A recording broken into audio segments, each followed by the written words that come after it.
All right, so hello and welcome to another edition of Agenda 2063 TV show, the only show in Ghana, the region, continent, telling authentic stories about Africa's integration. And even though we spent the better part of some episodes speaking about issues around the African Continental Free Trade Area, we're always going to come back to the issue of Agenda 2063 because we believe that is the mother lode of everything around Africa's integration. So happy to be here today once again with another edition in which we're going to be unpacking the whole conversation around a conference that is coming up in the next 2 weeks called the African Private Sector Summit. We were supposed to have someone on Zoom. Unfortunately, they cannot make it today, but we have in the studios with us, we have Nelson Godfried Agyemang, who is coordinator at the APSS, to help us understand how everything is going to work, what the APSS is about, that kind of thing. But first of all, you need to know who I am. So my name is E.K. Benson Jr., your regular host for Agenda 2063. Nice to be coming into your homes and your laptops. And we're going to take a break. We'll be right back and then jump right into the conversation. We'll be right back.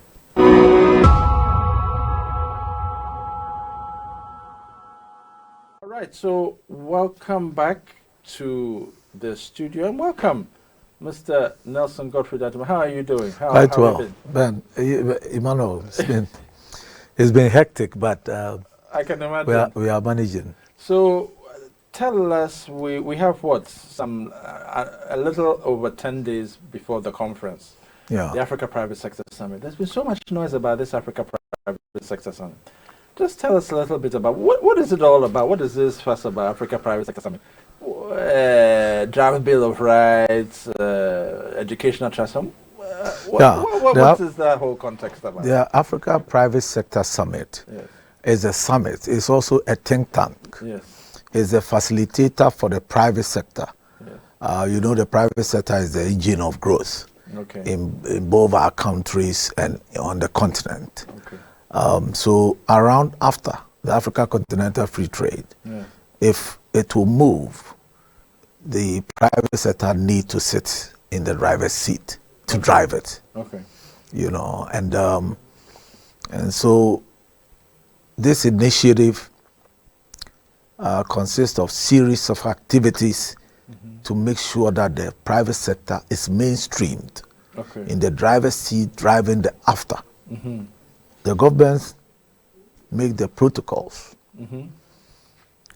They have to be implemented. It has to be public-private partnership. Yes. And business is done by private sector. So you can see the centrality of private sector in all this. So the idea is, among the activities that the APSS, the Africa Private Sector Summit, as a think tank is doing, is the summit, series of summits. We had Summit Series 1 in March, which looked at the wrong ways of doing business and the right ways of doing business and how not to do bad business and the business environment, right? And all the challenges were identified. So Series 2, 19th to 22nd of October, 2021, at Labadi Beach Hotel in Accra, Ghana, is more of a planning and implementation focused series. So the strategies that are needed, the interventions that are needed to make sure that we achieve the Africa we want through business and development is a focus of this. And basically, pushing the private sector is probably the most important thing for the APSS. But there are so many conferences out there around after, and even though you have positioned yourself as a action-oriented think tank, so to speak, what would you say is your unique selling proposition from all the other? Yes, as you have said it, other ones. We are unique. And our uniqueness is in the action orientation and the implementation focus. Even in Series 1, when we were, if you like, identifying the challenges to be addressed, we came out with some clear outcomes. Already, there is an MOU between the African Association of African Universities, okay, and the Pan-African Chamber of Commerce and Industry, okay, with a view to get the mutual interaction that academia and industry needs. Okay. Just today, a delegation from the APSS headed by Chair Wendell Addy, and including myself and Emmanuel himself, have met the leadership of the AAU with the view to push the MOU forward, so that the needed relevance between academia and industry that has been talked about a lot will be realized, and also that what academia does in form of education, training, and research will be usable and relevant to industry as well. Is this what they're trying to do with this educational trust fund? Yes. So the idea, this partnership between, if you like, universities and business, which is being taken at the AEU level, so it will be cascaded down into the country level between chambers of commerce, trade associations, and, if you like, universities.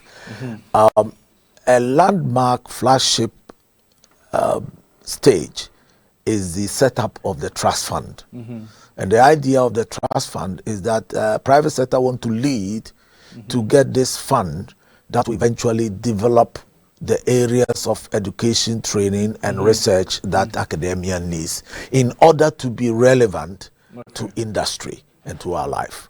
So, for example, you know that Africa has produced a lot of scholars who, because of the, if you like, the challenging environment and the challenging compensation for the expertise, have moved abroad. We have a lot of African people and African people in the diaspora who are professionals, who are very qualified professors, researchers, scientists, inventors, who are staying in the Americas or in Europe or elsewhere, even in Asia, you know. And if there is a trust fund which can invest in their return, then we can get all this expertise on the continent. So that's also one of it. And also the infrastructure of our universities and other facilities leave much to be desired. So all these things are aimed at. So they're helping also rebuild the universities to also start benefiting from NAFTA. And yes. So that the role that academia has to play in NAFTA could be strengthened and mainstreamed. Okay, that's brilliant. And then I do recall reading from the literature also that there's a lot of conversation that has been had around this draft Bill of Rights for the private sector. How exactly would that work? And would it be applicable to all AU member states? Or yes, actually the approach of APSS, not only as a summit, but also as a think tank, is a facilitating role. So the multi-stakeholders, the academia, trade unions, civil society organizations, private sector and businesses, even government, you know, are all seen as part of the spectrum of partners and collaborators that we have to look at. And in the first series, it was identified. We all know, is known that you need an enabling environment for business to thrive. You look at the insecurities in Africa. You look at the challenges of governance and rule of law. For 2 decades or so, we thought that Africa has really gone democratized. But there have been some challenges recently, maybe in the last 5-10 years, that seem to say that we have to be cautious and we have to really consolidate our democracy in such a way that we don't reverse things. If we get into a period of wars, for example, it will be very difficult to do cross. It provides the enabling environment for business to thrive in terms of rule of law, governance, security, social cohesion, and other things like that. And so that's what the Bill of Rights is about. It's one of the outputs of Series 1. And in Series 2, we're going to look at how that will be implemented. And after the series, we will go into actual implementation, whether it's the private sector,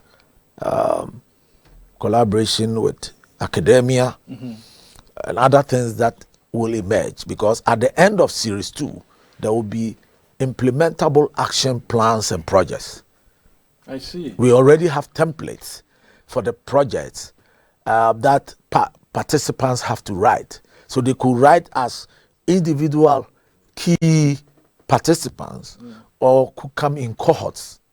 So let's say a cohort is educational sector. Yeah. Okay? Okay.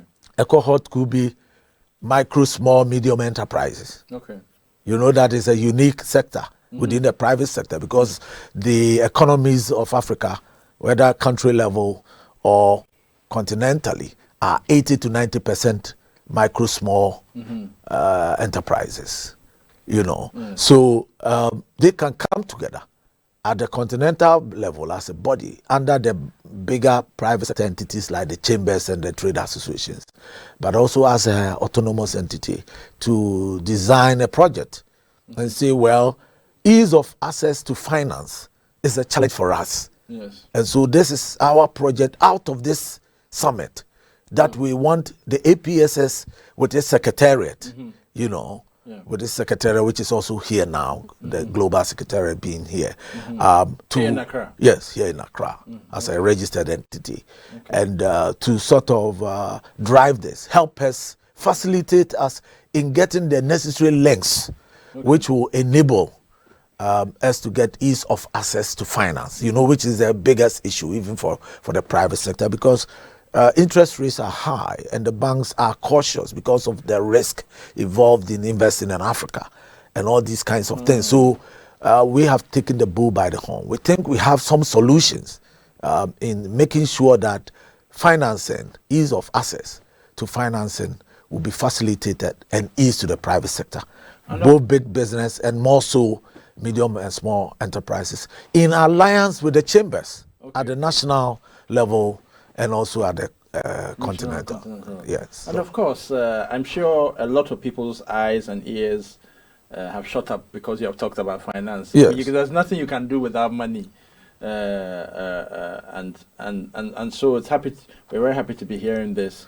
But of course, the other side of the coin is that even as you talk finance, there are some stakeholders that I believe will be helping push this with APSS. Yes. I believe there is a African Trade Insurance agency as yes. well. Help us understand who they are. Before you come to that, it's also again a multi-stakeholder approach. So for example, this project of ease of access to finance, right? APSS will be the facilitator and it's on board. And then we need the central banks. The central banks and the banks and other financial institutions, including even the funds. When I mention the funds, I mean the Securities and Exchange Commission regulated institutions. Yes. One of the ideas, there are two strands of strategies in that direction. One of it is to urge the central banks, right, to incentivize the financial institutions they regulate, and also the SEC, to be able to lower the terms of the financing and the tools of financing to the sectors, especially with the MSMEs, which have their own challenging characteristics. So the issues of interest rate, if the central banks are ready to be on board this, then they will make it easier, right, with the interest for the financial institutions, the banks, to be able to lend at a lower rate than what is pertaining. For example, in Ghana, our rates are very high. And then also the risk of financing sectors, for example, agriculture, MSME generally, informal sector generally, but more so agriculture, which is the major backbone of the African economy. You know that now Africa has about 65% of global arable land, and the world's food security is hinging on us. And so agriculture is going to still be important now and for the future. And so there will be need of more investment in the agriculture sector, right? And if the financial institutions do not feel safe, they prefer to lend to government or render terms and conditions that are not business friendly. And so one of the models is to work with the central banks and the financial institutions and the funds to be able to make access to financing possible, including not only are looking at short-term loans, but medium-term to long-term loans. Medium-term to long-term. And then also even other instruments, including equity and guarantee. And that is why the issue of ATI as African Trade Insurance Agency, what they do is two things: guaranteeing and insurance for lending. You know, and the idea is that ATI is ready to come in to partner with the central banks, to partner with the financial institutions and the funds, and to guarantee and secure them to be able to lend to Africa business, which 80 to 90%, as we have said, is micro, small, medium enterprises and the informal sector generally, including. So that's the idea. That's a huge number. And I believe that as we speak, there are only about 18 or 19 subscribers to ATI. What steps are there in place to help? Yes, from understanding, ATI has taken this relationship, this proposal seriously. They are themselves branding for their own publicity and things like that. We have had a discussion on a draft press release that is going to be released by our head of communication, APSS head of communication, who happens to be you yourself. So that will spell out all those things, right? But we are urging countries, because ATI is a membership financial guarantor and insurer. Ghana is a member of the 18 and also currently chairs the General Assembly, which is represented by our finance minister. So we are urging all other, private sector is urging all other countries, because the private sector actually benefits, and our chambers in the countries and in the sub-regions, including Continental, are collectively coming together to work within the countries to make sure that the governments buy into it. So the chambers within the countries should see the value of ATI and therefore urge their governments to join, so that we can have all the 55 countries actually becoming members, and then thereabout. Sounds like some very, very ambitious goals, given that APSS has been around, let's say, for less than a year. That's a lot of very action-oriented things that you're trying to do. And I know that there's already been talk about Rwanda. What's going to happen in Rwanda? Why was it postponed? Because it held in December, but what happened? Reason for which it be postponed? Actually, it's for good reasons. You know, we are an actionable, implementable summit. Actually, Summit is one of our flagships, but activities go beyond that, as we have said. So even after the summit, the coalition and the coordination of the various action plans and projects and mobilization of resources for it.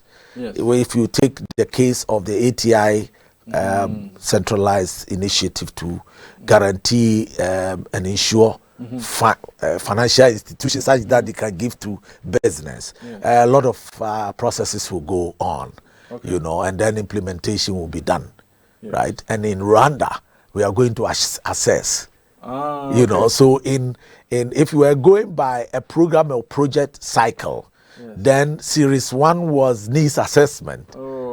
You know, series 2 is planning and strategizing, and then we will do implementation. And then the first review will happen in Rwanda. So that's the essence of it. So we are not just what the usual talk shop. The focus is on the implementation. So we go to Rwanda, we assess, and we re-strategize and make changes in whatever has happened. Everybody, every project, every action will come to report. So those in this ease of access to finance consortium, the central banks, they will come to Rwanda and report that after Accra, in 6-9 months, this is what we have been able to achieve. These have been the challenges. And then participants will deliberate it and then come with new strategies, and that will be implemented. Then we find now there are candidacy, I understand, also from Senegal and some other countries, Nigeria, to want to host Series 3. You know, eventually we hope that we could be having within quite a number of years 7 series of private sector facilitation, invigoration, galvanizing, leveraging. That is the role of the APSS as an institution. So there has been suggestions even that we have maybe Africa Private Sector Foundation, Africa Private Sector Association, Africa Private Sector Group, so that the summit, which now is also the institutional name, would just be a key flagship project, and then the name of the institution will also be different. So these are deliberations also going on, so that our role is to support the private sector, the chambers, the Africa Business Council at the AU, and other trade associations for that matter.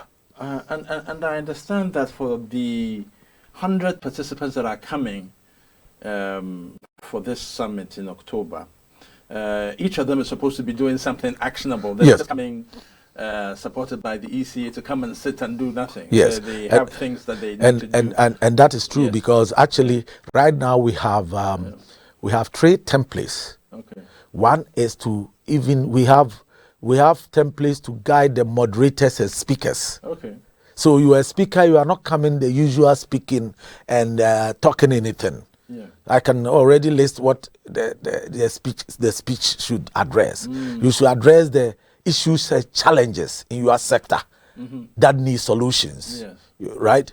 And then you should also spell out the solutions. Either it's best practices, or propose a solutions, best practices, interventions, activities, actions, strategies, projects. You should state them in the presentation, even the monetary and evaluation mechanisms, who are the partner institutions, personalities, strategic, right? The financing mechanisms, even in a speech. So for example, one of the groups which is coming is those in innovation, invention, and intellectual property. A group of African diaspora inventors, with a big hub in the US, where people have been on MIT and some have been NASA consultants or experts who have models that have been accepted elsewhere, want to impute this in this country, in this continent. And actually what is happening is that they even have partners, financing partners, right? Are you getting it? Yes, I do. So I do. They come and give their speech. They are not only telling you of what need they are feeling and what intervention, but they even know which resources they have and what others they don't have, that we will also facilitate. The APSS secretariat will facilitate to make sure the resources are available. Then they can implement. Then they go to Rwanda and tell us what has happened. Yes. And how optimistic are you that ECA, having been a key supporter in the maiden edition and then key in this one, will continue the support? It depends on our success and the work we are putting in. And that is why we ask everybody to be on board. All the multi-stakeholders to do their part. Because you are usually, with financiers, you are usually rewarded with your effort. So, and I hope the Series 1 was a success. We believe that Series 2 will be a great success. And once that is, then we will continue. And I hope that it's not only ECA and EU. Others are going to come on board, including the global private sector, Friends of Africa. Africa is the only continent that has not had the Marshall Plan, and also has almost skipped the fourth industrial revolution, right?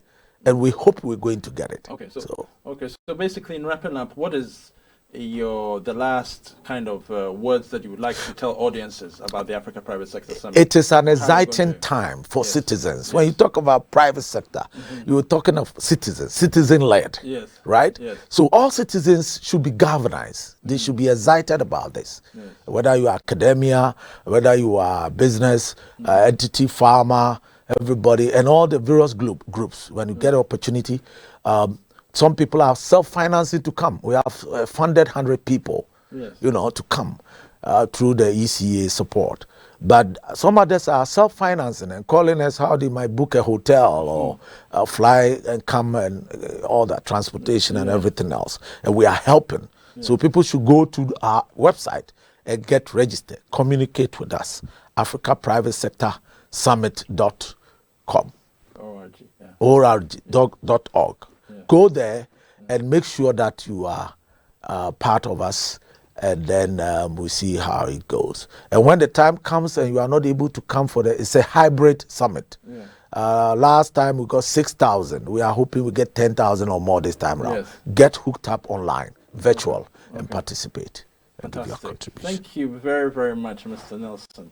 Godfried Agyemang, coordinator for Africa Private Sector Summit. I understand it is now a legally registered entity.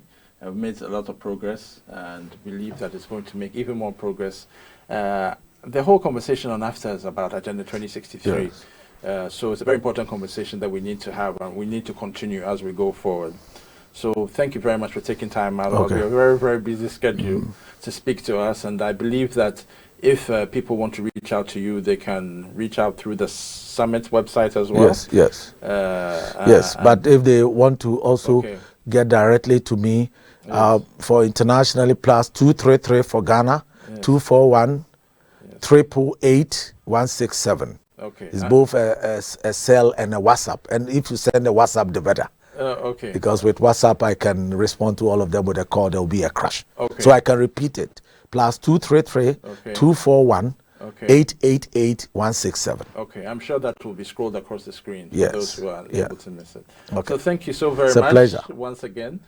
So this is where we come to an end for this edition of Agenda 2063. Next week, we hope to be giving you another exciting edition, and also the segments of AON East Africa, APRM Watch will return. But my name is E.K. Benson Jr. Nice to be coming your way once again. And do follow up on the other conversations that AAU TV has been having on tv.aau.org, online, and at AAU_67, or simply look for AAU TV official on Instagram as well. And on YouTube, look for Association of African Universities, where you'll find all the videos there as well. But for the meantime, thank you, and make sure you take a look at your copy of Agenda 2063. It's a good read. It's not too long. Familiarize yourself with the 7 aspirations. Hope to speak with you next time. Have a great day. Goodbye.